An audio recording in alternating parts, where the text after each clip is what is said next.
Here are some things you might not know about staying in a hospital. The first one is they come and draw your blood several times a day. And usually when they draw your blood, it's first thing in the morning, like 4 o'clock in the morning. They will come in and draw your blood.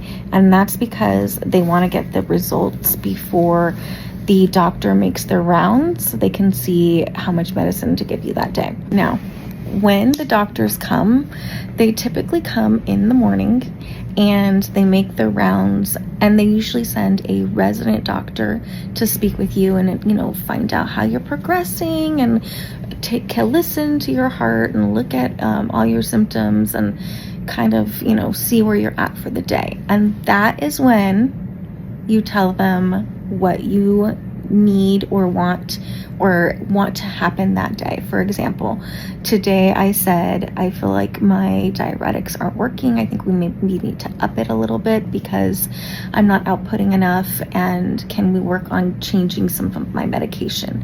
That is when you ask the resident. Okay, so now the resident goes over to the fellow and the resident tells them everything that he saw during the visit, and they make rounds and discuss it amongst themselves.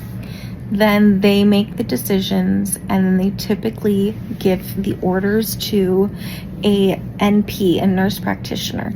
And the nurse practitioner is the one who actually puts your prescriptions in and messes with your medication. And then the nurse practitioner puts the orders in, and the nurses are the ones who administer the medicine. And you have other people on staff who are like nurse aides or caregivers, but they're not actually like nurses.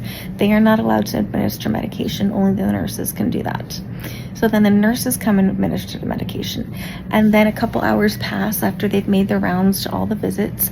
And then you're going to get a visit from the fellow doctor, from like the one who's in charge of the resident. And then they're going to discuss what they're going to do with you that day and all that. So then you can also make requests to him or her and say, can we change certain things around? This is what I'd like to happen. I'm feeling a certain way, things like that.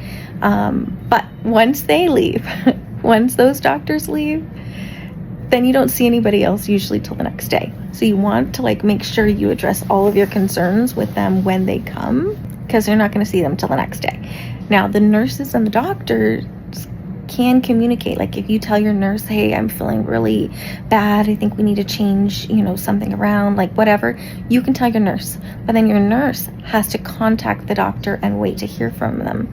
And it usually takes some time before they put the orders in. So everything's really slow. And you can't talk to the doctor directly because you already did that in the morning.